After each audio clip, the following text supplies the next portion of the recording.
Today's selection I'm gonna call Spring is in the Air.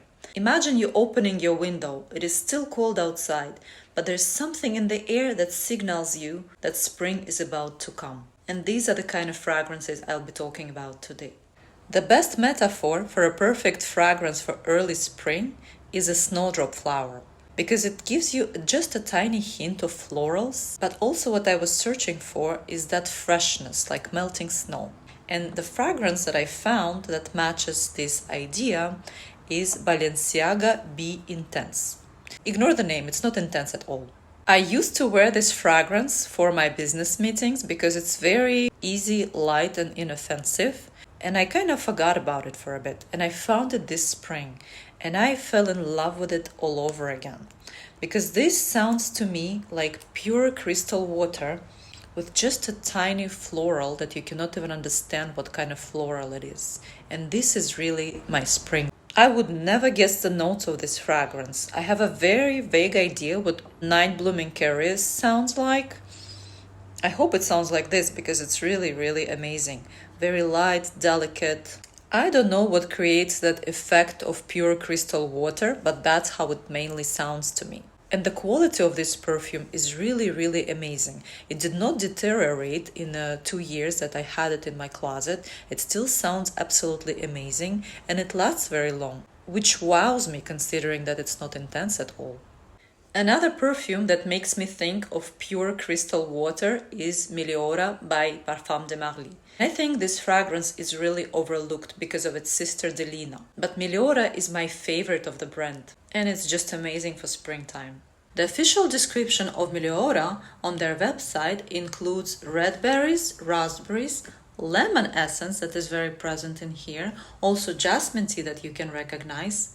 Rose is not very standoffish in here, and you have cedarwood musk and vanilla. And it's actually great that none of the notes stands out because this floral fruity mist is very thin and mysterious. And the acidity and sweetness, they kind of balance each other out. And that's what I like about this perfume.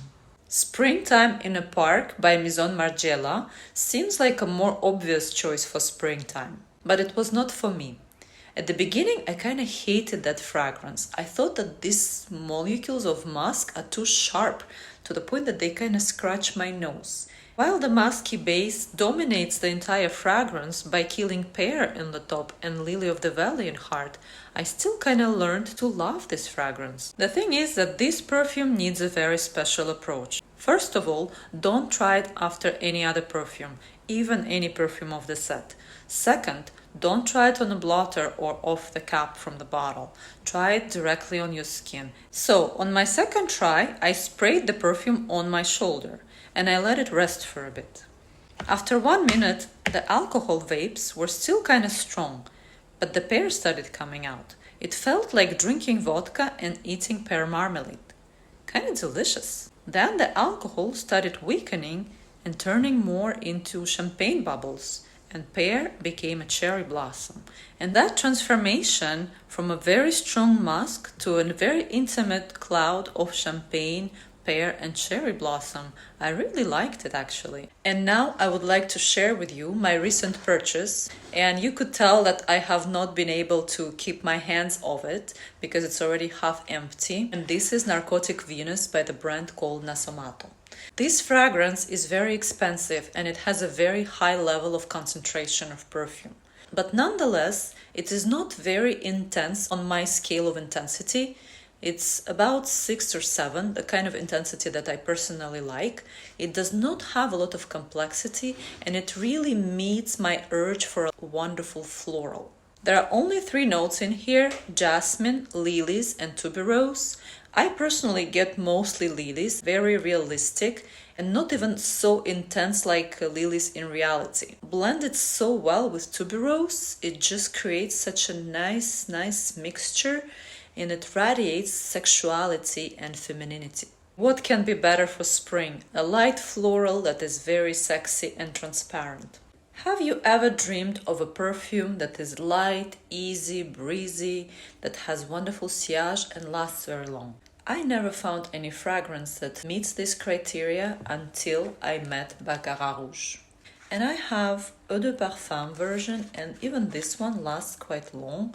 At the same time, it's a kind of simple, uncomplicated fragrance that impresses people. It's very voluminous and is kind of dancing around you. You don't feel it on your skin so much, but you feel it everywhere. This is all year round kind of perfume, but it's wonderful for spring. Because right now I'm in a mood for something simple, airy and breezy, and this is really Baccarat Rouge. And it's not even an intense floral, it's just a hint, a very little touch of floral. And it's particularly in spring that I like using it without matching it with other fragrances. Because if you watch my video about Baccarat Rouge, you will see how I like using it during other times of the year. So this is it for my top 5 this early spring. Please share what you have been wearing this year.